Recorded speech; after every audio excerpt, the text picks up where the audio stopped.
With the nostalgia of the Mortal Kombat Legacy Collection being released, I've decided to redesign the art from Mortal Kombat in 1992 here in 2025, and this is what I got. I really wish I knew how to program a Mugen.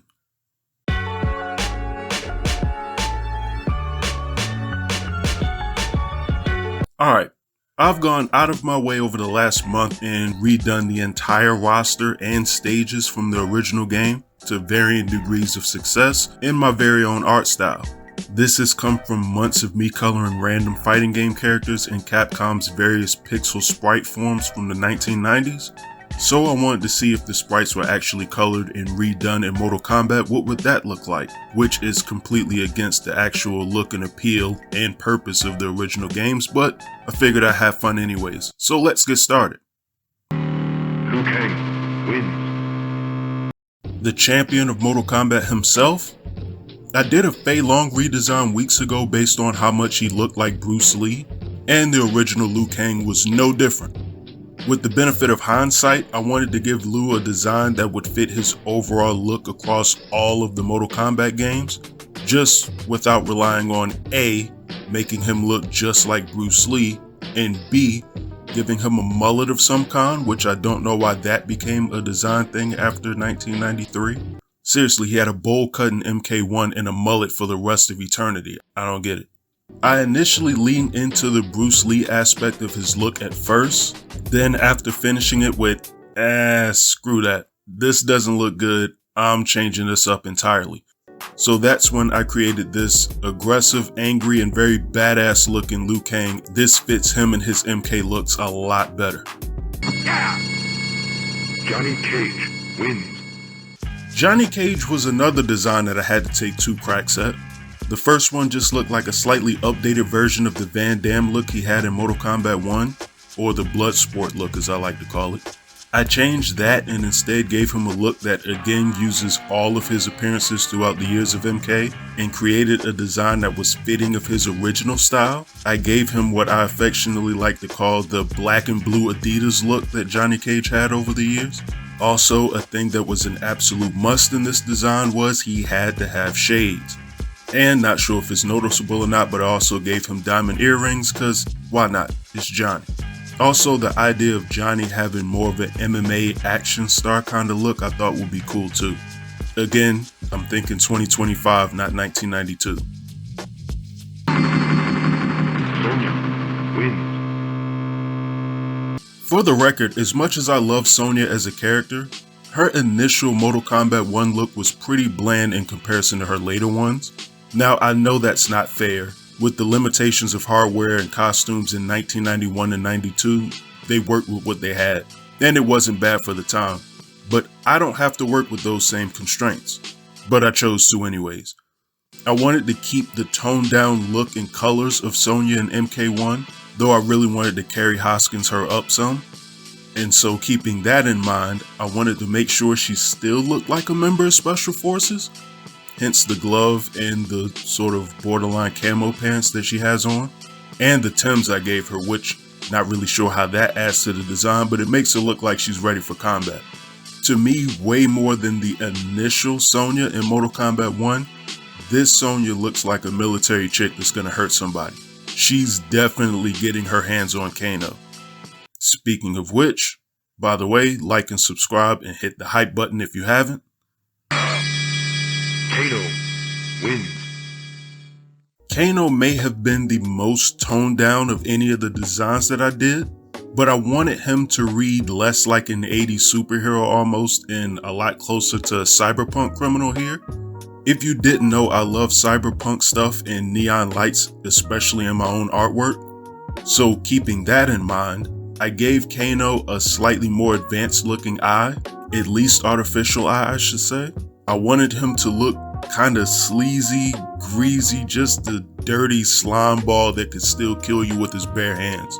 You know, Kano type stuff. I didn't want him to necessarily come across as a nice guy, and I don't think he does. I felt Kano needed a certain street or groundedness to his look that wasn't there in the earlier games. Again, for him to be a bit of a mercenary and an underground sort of thug, he had very clean, sort of intricate superhero looking costumes for Mortal Kombat. Raiden wins.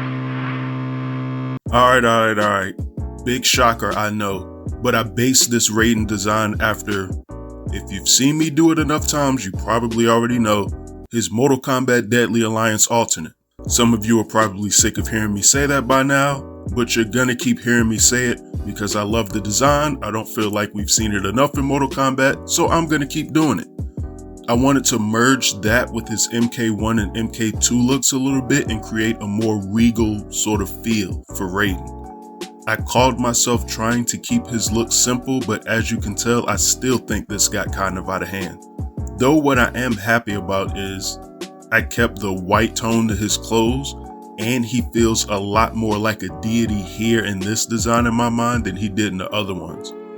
I'm not sure if he read deity in Mortal Kombat 1 and 2 as much as he read extra in Big Trouble in Little China. Not really sure. But either way, I got a little adventurous for the Thunder God of Mortal Kombat.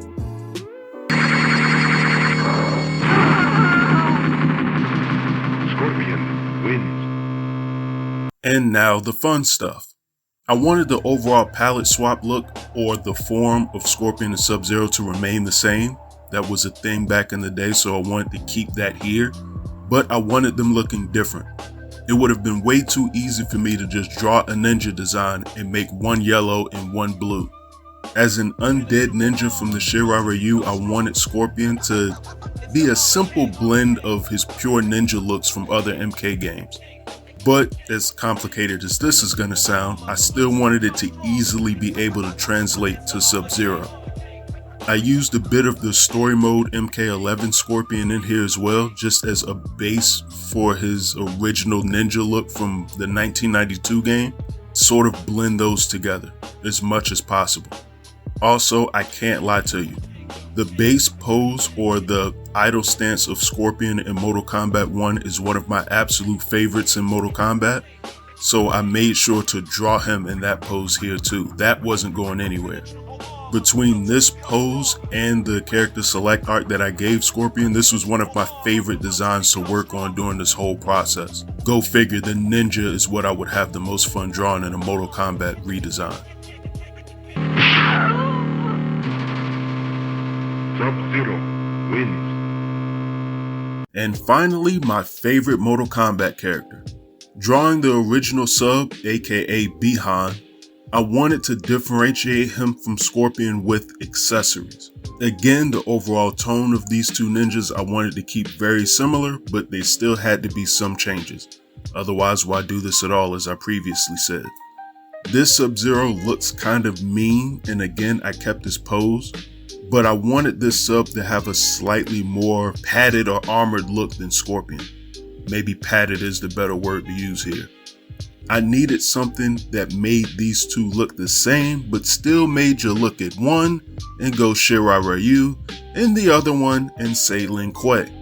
Sub-Zero was another character that I needed to do more than one pass at, but that was just because there was a lot of issues with the anatomy and posing of the first Sub-Zero. That one I'm not gonna show, maybe another time.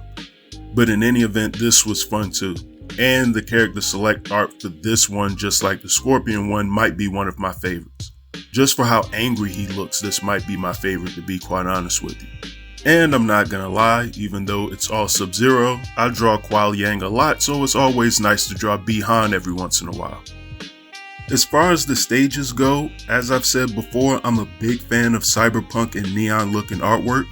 It would have been way too easy to just jump in and rip off the original stages that have kind of been done to death in the games themselves. I mean, we've seen these already. And if you just want a retelling of the original stages from a Mortal Kombat game, there's a million AI recreations at this point that you can look at. So I needed these to feel a lot more like me while still looking like the old Mortal Kombat stages. Of course, I don't know why I worded it that way, but we'll move on. So I wanted to add martial arts cyberpunk elements to the overall look and tone of them. I actually prided myself on how well I felt like I did the warrior shrine, the palace, which I removed Shang Tsung's throne from just because of time at this point. Kinda weird to have a throne room without a throne, but we'll gloss over that. And how I did the courtyard, which is very neon looking, and I love this one a lot.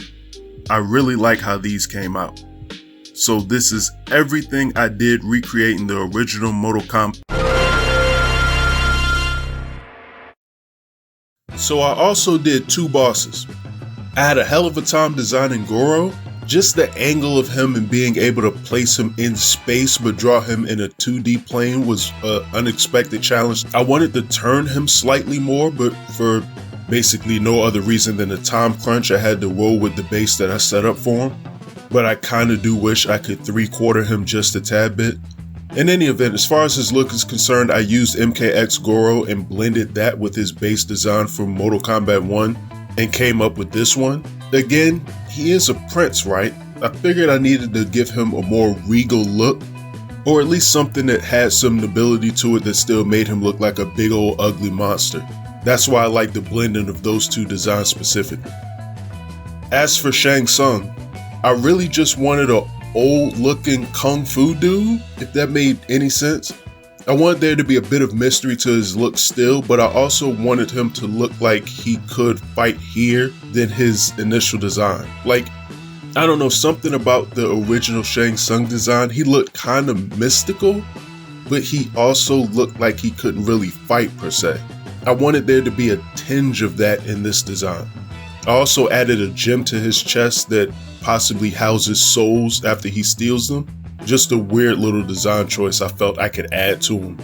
Because I previously designed Shang Tsung with a coat on in the courtyard background that I had already did, I gave that to him in his select art, but I removed it in his actual character art for the, I guess, design. I almost said the game. This doesn't exist.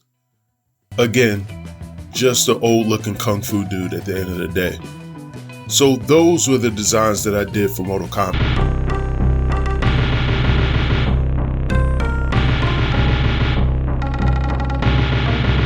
Alright, this is going to be the last interruption, but I couldn't help it.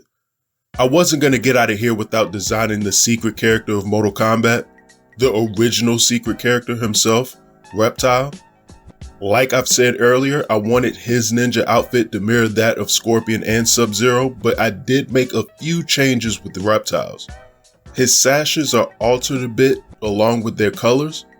I also wasn't going to entertain his lizard look whatsoever, but I at least settled on giving him sort of reptilian eyes. Nice compromise, I guess, in my mind. The actual closeness of Reptile, Scorpion, and Sub-Zero's designs, I actually like how close they are while also looking distinct in their own way. Kind of proud of how I pulled that off. But what comes along with designing Reptile? The bottom of the pit. So I needed to do a stage along with doing this design. So I picked the colors out of the original pit design that I did here and figured I could add as much neon lights to the bottom of the pit as I could and bloody it up some. I didn't really have time to add a bunch of severed heads to the pit bottom, which I don't think would have been very advertiser friendly for this video anyways, so I had to compromise and come up with other ways to look dark and interesting. Also, a bit of like a sewer or some type of like piping that was dripping blood I felt like would be a nice touch here. The idea I kind of got from looking at the Deadpool from Mortal Kombat 2. I'm pretty proud of this and the reptile. So now I can finally get out of here. This was my entire redesign of the original Mortal Kombat game.